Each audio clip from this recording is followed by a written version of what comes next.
Meus irmãos, nós vamos abrir a palavra de Deus no Evangelho de Marcos. Hoje nós não vamos estudar o Evangelho de João por uma razão especial.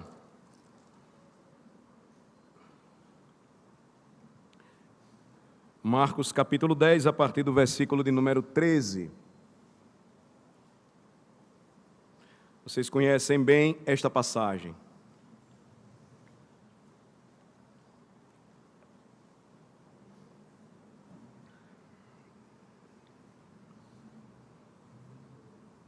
Por que eu me referi a este momento como um momento especial? Nós temos experimentado grandes bênçãos na história da nossa congregação. Nós caminhamos este mês para 122 anos de organização. É um marco histórico para a nossa congregação. E nós nunca experimentamos um crescimento como este antes, e nunca experimentamos também tantas mudanças e tantas reformas à medida em que nós vamos nos aprofundando e caminhando juntos no conhecimento da palavra de Deus. Nós temos irmãos aqui que vieram de outras igrejas, nós temos irmãos que se mudaram de cidades e estados para se juntar a nós, e todos eles são muito bem-vindos em nosso meio. Num certo sentido, a busca é como se fossem verdadeiros refugiados, mas eu diria que são verdadeiros reforços às nossas fileiras. E esta é uma nova comunidade para muitos irmãos, um novo ambiente, um novo grupo de irmãos, de amigos, um novo trabalho na obra do Senhor. E certamente a sua experiência de igreja pode ter sido muito diferente antes, mas o mesmo se aplica àqueles que eu posso chamar de veteranos, aqueles que já estão há mais tempo aqui na igreja. Nós temos frequentado uma igreja muito diferente. Nós estamos todos vivendo uma nova situação. E quer você acredite ou não, para muitos há certas coisas sobre a igreja de Cristo que leva algum tempo para se acostumar. Algumas delas são triviais e outras são práticas extremamente importantes para a nossa vida cristã. De forma que a mensagem de hoje, ela tem por objetivo levá-lo a refletir sobre essas coisas, antes de participarmos da mesa do Senhor. Eu gostaria que você considerasse a mensagem de hoje como uma orientação para um dos nossos pontos doutrinários ou pressupostos doutrinários mais cruciais. E ele tem a ver com o relacionamento dos nossos filhos com a nossa congregação. Marcos capítulo 10, versículos de 13 a 16. Então lhe trouxeram algumas crianças para que as tocasse, mas os discípulos os repreendiam. Jesus, porém, vendo isto, indignou-se e disse-lhes: deixai vir a mim os pequeninos, não os embaraceis, porque dos tais é o reino de Deus. Em verdade vos digo, quem não receber o reino de Deus como uma criança, de maneira nenhuma entrará nele. Então, tomando-as nos braços e impondo-lhes as mãos, as abençoava. Este é um incidente famoso envolvendo Jesus e os seus discípulos. Ele foi registrado nos chamados evangelhos semelhantes ou sinóticos. A maioria das Bíblias traz a referência acima desta seção de Marcos capítulo 10. A mesma passagem ocorre em Mateus 19 e em Lucas 18, dos chamados evangelhos semelhantes. Dos 4 evangelhos, Mateus, Marcos e Lucas são chamados de sinóticos ou semelhantes. O que estas 3 passagens elas identificam? A mesma situação, o mesmo incidente. Crianças pequenas foram trazidas até Jesus para que ele pudesse tocá-las. E o que tocar significava para Jesus nessas passagens?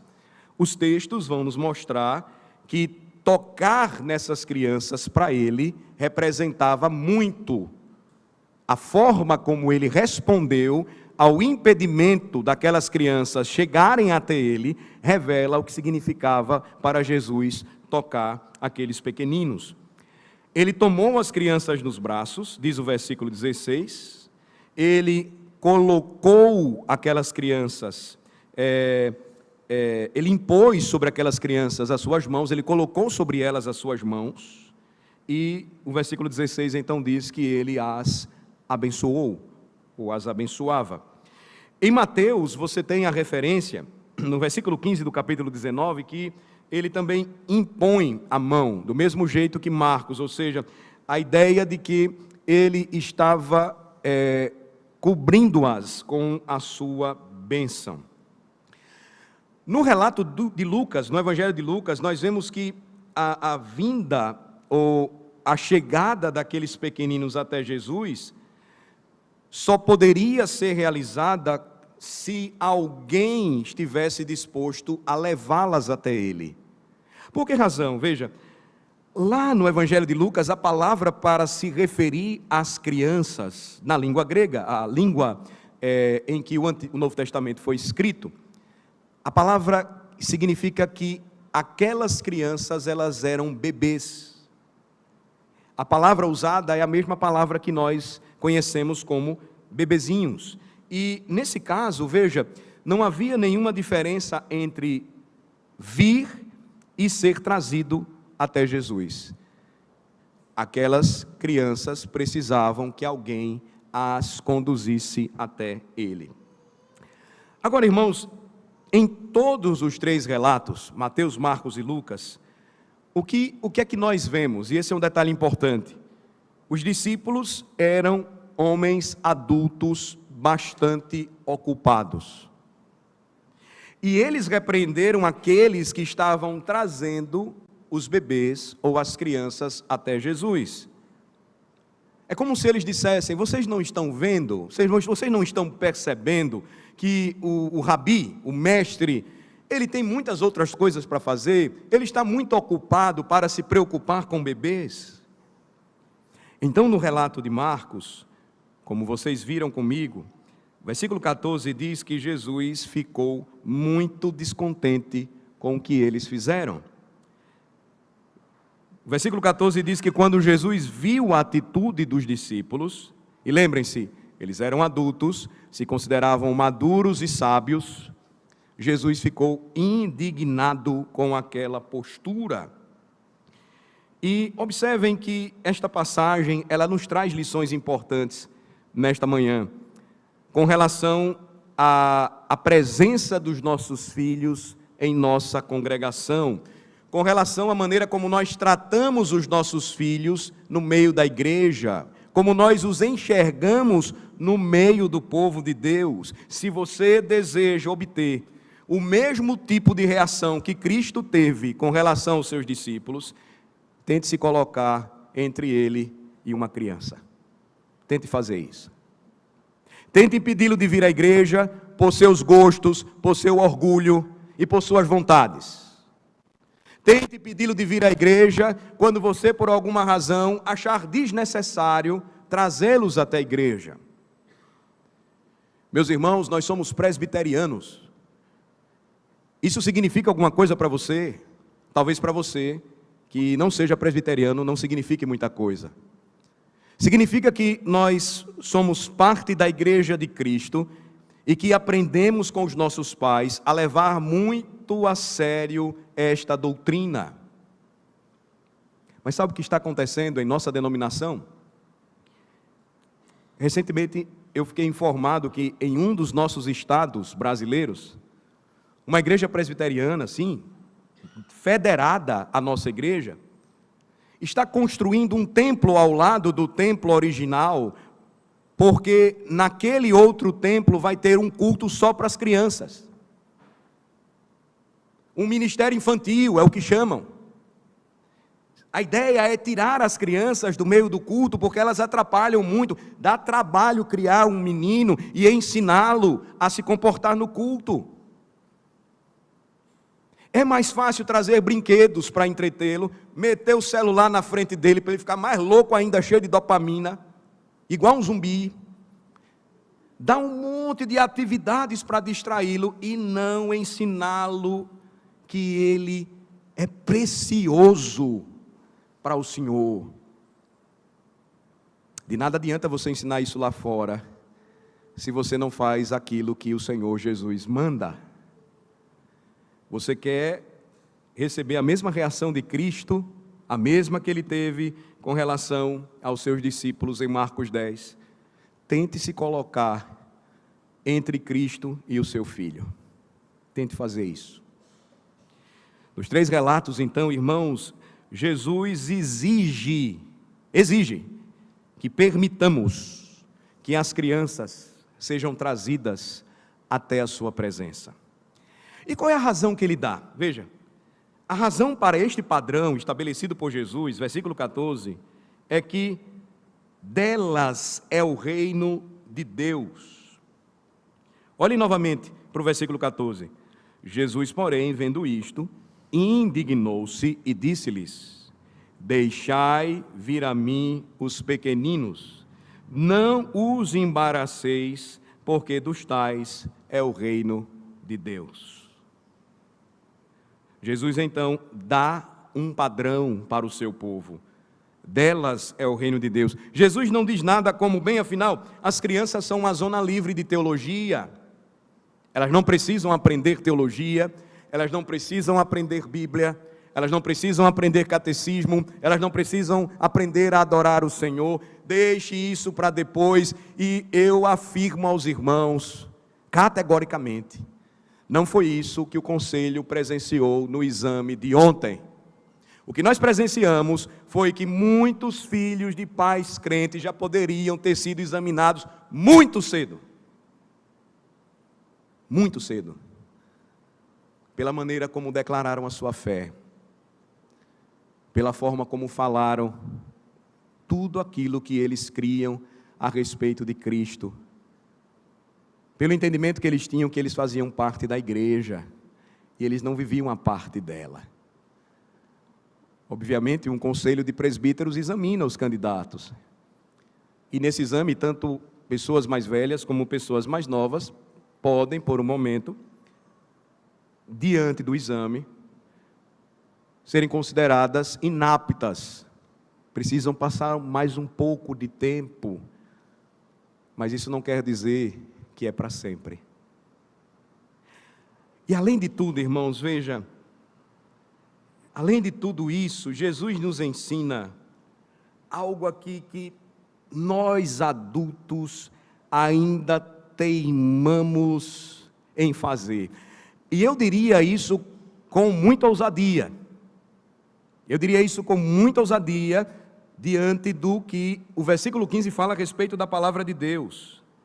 Nós adultos ainda não entendemos que Jesus ensina em seu evangelho que não são as crianças que precisam se tornar mais parecidas com os adultos, mas sim que os adultos precisam se tornar mais parecidos com as crianças para entrar no reino de Deus. Olha o versículo 15. Em verdade vos digo, quem não receber o reino de Deus como uma criança, de maneira nenhuma entrará nele. Assim como os discípulos, nesse incidente histórico dos evangelhos, por vezes nós entendemos o contrário do que Jesus falou. Vocês já perceberam isso? Você ainda não é maduro o suficiente. Você ainda precisa crescer mais. Precisa crescer. E esse é um grande erro das igrejas reformadas, e que faz com que haja um prolongamento, um distanciamento, uma criação estranha dos nossos filhos, quando eles tinham que ser criados desde pequenos, a entender e aprender que eles são parte do povo de Deus. Você deve ter percebido, você que está chegando agora, que os nossos filhos se reúnem nesta congregação para adorar o Senhor junto com todos nós. Não existe cultinho infantil, isso é uma invenção terrível dos últimos tempos. Não existe isso. Todos nós nos reunimos aqui. Se você está chegando em nossa congregação, eu quero te dizer, seus filhos são muito bem-vindos, inquietos e tudo, até que se acostumem, até que aprendam, porque esse é o nosso objetivo, a adorar ao Senhor. E nos momentos em que você precisar lidar com Ele por qualquer situação de desobediência que tenha surgido diante da luta que é ensinar, dessa peleja que é criar o filho, porque envolve sim tempo, envolve energia.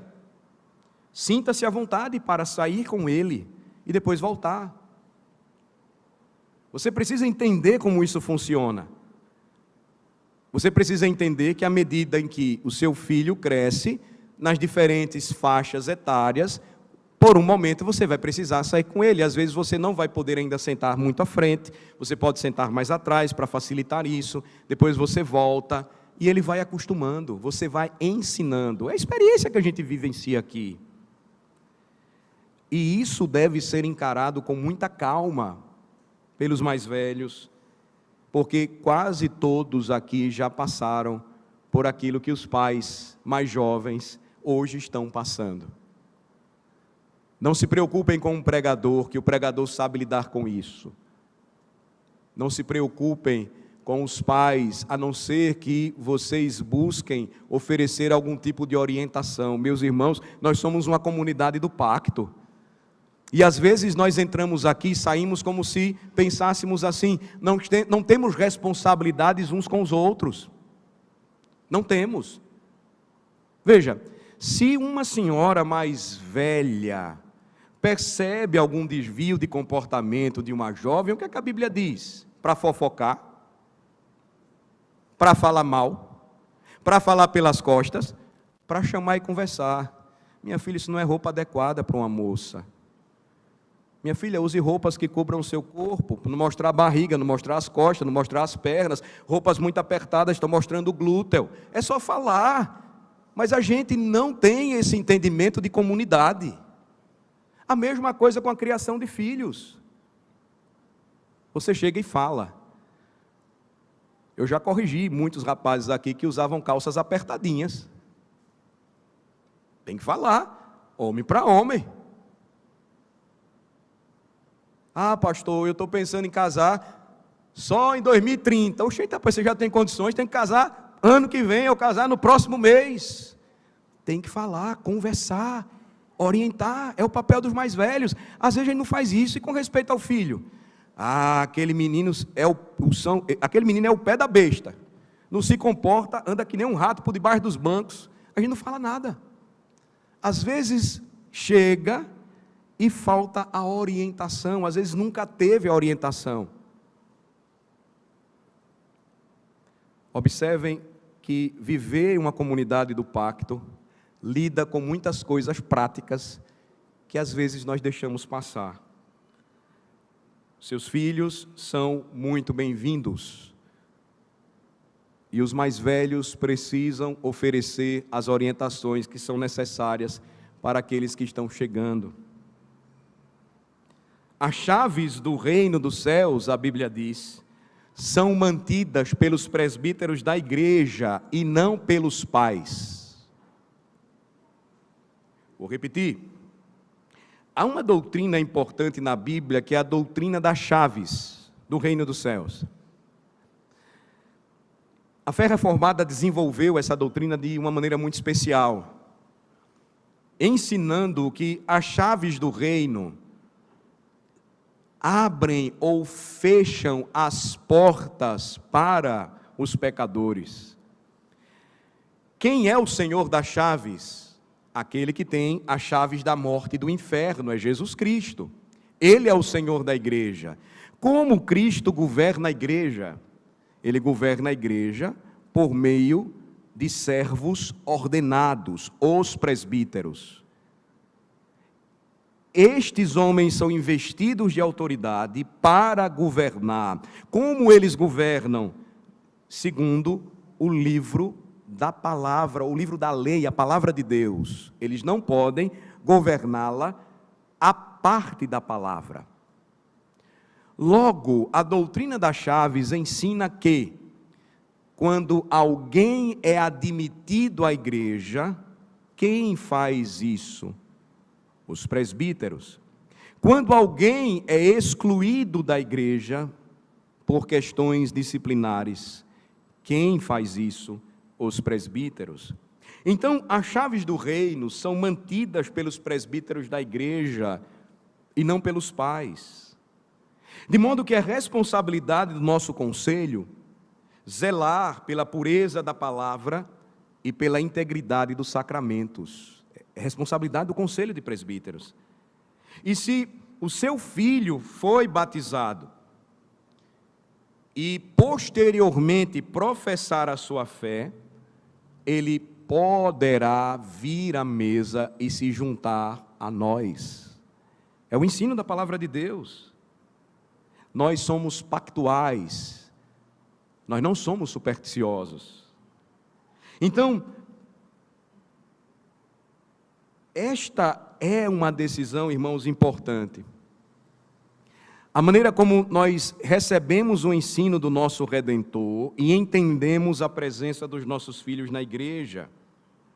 Então, se é desejo do seu filho participar da ceia do Senhor, você não pode restringir esse desejo nele, mas trabalhar com ele e apresentá-lo aos presbíteros da igreja.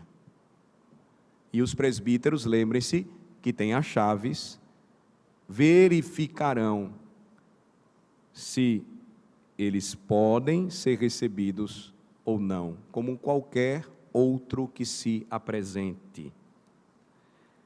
E, ao mesmo tempo, como esta não é uma decisão unilateral da família, todo pai precisa informar aos presbíteros da igreja se um filho deseja participar da mesa do Senhor. Nós precisamos treinar e ensinar os nossos filhos para a vida, e isso envolve tudo o que fazemos na casa de Deus. Se você tem um filho que não foi batizado ainda, mas que crê no Senhor Jesus, ele também é bem-vindo à mesa do Senhor conosco, mas ele precisa ser batizado primeiro. Jesus deixou 2 sacramentos para a sua igreja na nova aliança: batismo e ceia do Senhor. Ele é bem-vindo para se sentar à mesa conosco, mas o caminho para a sala do jantar, para se sentar à mesa do Senhor, é entrar pela porta da frente da casa. Batismo. O batismo é o acesso. A ceia, então, é a refeição que o Senhor oferece para o seu povo. A Igreja Presbiteriana do Brasil, irmãos, ela tem uma confissão de fé. A sua confissão de fé é parte dos padrões de Westminster, século XVII. O que isso diz para nós? Muita coisa.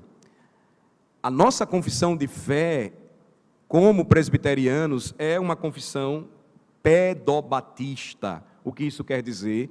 Nós batizamos bebês, sim. Fazemos isso assim como os nossos pais no passado também selavam seus filhos na antiga aliança por meio da circuncisão. Na nova aliança, o batismo então substitui a circuncisão, porque agora as meninas também seriam incluídas, uma vez que não mais Israel, mas outras nações seriam alcançadas pela graça de Jesus. E aí o batismo traria essa verdade simbolicamente universal de acesso à casa de Deus. O batismo então substitui a circuncisão, e Atos 2 nos lembra, no sermão de Pedro, no dia de Pentecostes, o batismo seria uma promessa para os pais, mas também para os filhos. Você vai encontrar as casas de Cornélios, do carcereiro de Filipos, sendo batizadas. Dificilmente, irmãos, naqueles lares você não teria famílias com muitas, mas muitas crianças. Hoje é que as famílias são cheias de pets, né? Cachorro. E tem igreja apostatando e batizando cachorro. Não se enganem, entre os presbiterianos, graças a Deus, ainda não, espero que nunca. Só os liberais. Mas, naquele tempo, dificilmente você não tinha casas com bebês. Então, nós cultivamos essa verdade e procuramos vivê-la. Nós somos uma comunidade eclesial, que é um lugar que acolhe as crianças, é um lugar para todas as crianças, e esta questão está intimamente ligada à doutrina do batismo, mas não é idêntica a ela. O que eu quero insistir hoje é que todos nós precisamos aprender a nos unir quanto ao acolhimento das nossas crianças na igreja, no culto público, na vida da igreja. Nós não podemos, repito, criar os nossos filhos como se o reino não lhes pertencesse, porque a Escritura diz que os filhos são herança do Senhor. Alguns de vocês, recém-chegados, vêm de outras origens e tradições. Batistas, genericamente falando, ou de outras origens batistas, mais particulares, definidas, e são bem-vindos aqui. Mas eu irei direto ao ponto, seus filhos também são bem-vindos. Não os trate da forma como eles eram vistos em outras igrejas. Veja que tanto nós corremos um risco de agir de uma forma exagerada como presbiterianos ou de uma forma exagerada como batistas. O que vai nos fazer seguir a linha bíblica coerente e harmoniosa é aquilo que o Senhor Jesus nos ensina sobre o lugar das crianças no reino. Eu poderia usar um exemplo, o primeiro deles, um exemplo com respeito aos presbiterianos mais exagerados. É como se um pai dissesse assim: sim, pastor, meu filho está preso, ele está cumprindo 10 a 15 anos de cadeia por assalto à mão armada, mas ele é um bom garoto, ele foi batizado uma vez. E nós temos esperança que isso valha, de alguma maneira, para a vida dele, algum dia. Esse é um pensamento extremado. O exemplo da linha mais batista, eu diria assim, e que às vezes é aquela que toma conta do nosso coração, presbiteriano, mas às vezes com a tendência mais batista, seria: o filho chega para o pai e diz: papai, eu amo a Jesus, eu creio em Jesus como meu Senhor e Salvador, e eu queria ser batizado para participar da ceia do Senhor. E aí o pai olha assim e diz: vamos julgar isso, meu filho, veja, você não lembra que há 3 anos você mentiu? Então você não está pronto ainda, vamos esperar um pouquinho. São os extremos, nós precisamos evitar. Mas, irmãos, se estamos preocupados com o assunto, se você está preocupado nesta manhã com o batismo de seu filho, porque não tem certeza absoluta de que ele está realmente convertido, pense desta maneira: não tínhamos certeza se você estava realmente convertido. Os presbíteros deixaram você entrar na igreja. Você entende? Às vezes nós temos a prática de olhar para os nossos filhos de maneira diferente da que olhamos para nós, e nós somos iguais.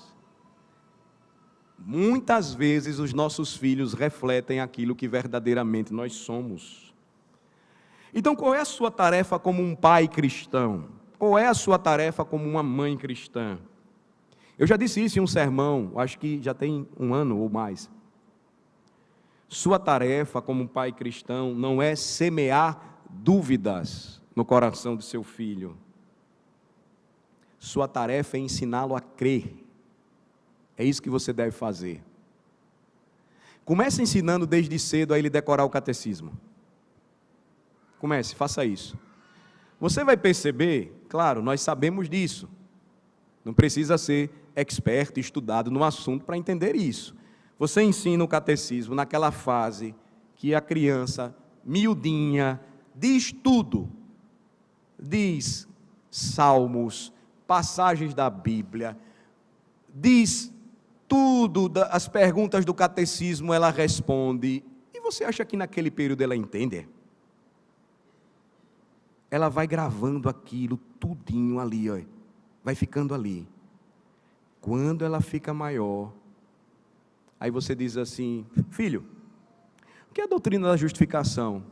Explica para mim. Pai, eu não sei. Sabe sim, eu não sei. Aí você faz a pergunta do catecismo, aí ele responde, ela certinha. Só que ele já responde com entendimento, porque ele amadureceu. Aí ele, é isso mesmo, faz sentido para mim. A justificação é um ato da livre graça de Deus. Isso quer dizer que eu não fiz nada para ser justificado. Ele declarou que eu sou justo pela justiça de Cristo, e o que Cristo fez por mim, Ele morreu pelos meus pecados.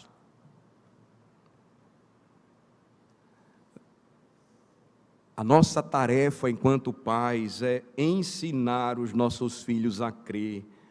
Por vezes nós colocamos tantas dúvidas em seus corações, que eles crescem e nem sabem se são crentes ou não. Eles crescem na igreja como se não pertencesse a ela, daí o interesse em experimentar outras coisas. Eles crescem sem que sejam incentivados a ler e meditar na Escritura, de modo que, em nossa geração, tão presos às mídias, tão presos às luzes de seus celulares, quando são retirados deles, o mundo com as suas cores, com a sua vida, os amigos e os esportes, a vida na igreja, não faz sentido, não tem sabor, porque aquelas informações que eles veem sem parar, dopam a sua mente, a sua alma, e nós não percebemos isso. Nós queremos que eles não deem trabalho para nós. O que é que acontece quando nós fazemos isso? Nós estamos nos colocando entre Cristo e os nossos filhos. E Ele está dizendo para você: pai, deixai vir a mim os pequeninos, e não os embaraceis como vocês têm embaraçado, porque dos tais é o reino dos céus. Eu concluo. Fui breve hoje no sermão.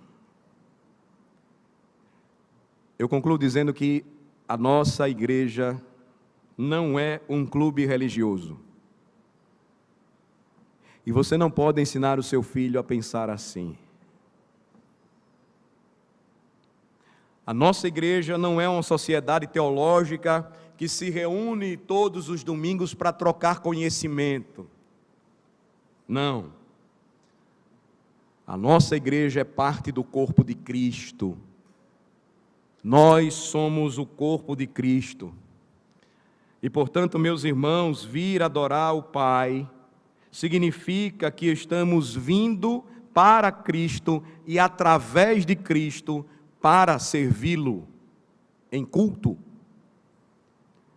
Significa que nós chegamos ao Pai no poder do Espírito, percorrendo o caminho que é Cristo. Estamos percorrendo Cristo, que é o caminho, a verdade e a vida, todos juntos. E quando a nossa jornada é vista, meus queridos, desta forma, nós então começamos a ter cuidado para não colocar uma pedra de tropeço sequer no caminho dos nossos pequeninos. Nós não podemos fazer isso. Marcos 9, versículo 42, traz uma palavra dura do nosso Cristo.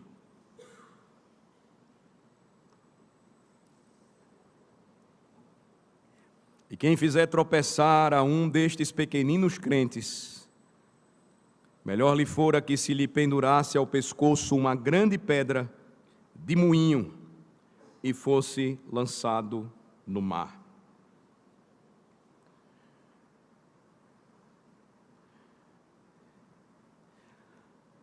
Portanto, meus irmãos, independentemente da doutrina do batismo em si, é uma suposição básica para a nossa congregação, Igreja Presbiteriana de Aracaju,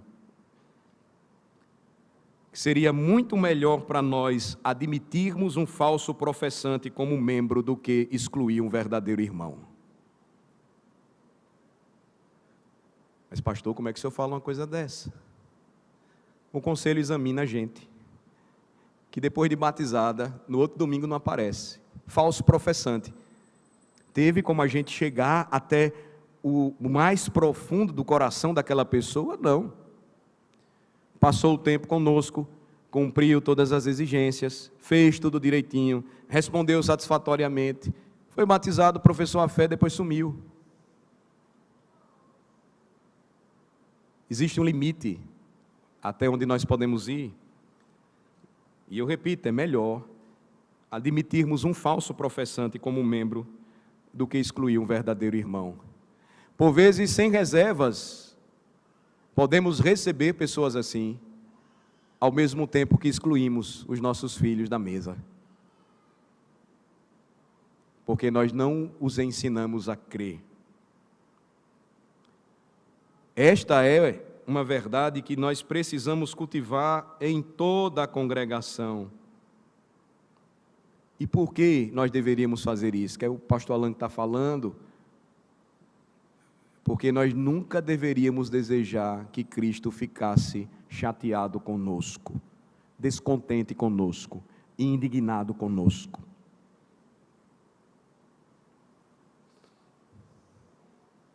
Após o culto de hoje, o conselho ainda se reunirá para examinar os candidatos restantes. E vai precisar tomar decisões com respeito às avaliações. E o conselho leva a sério isso.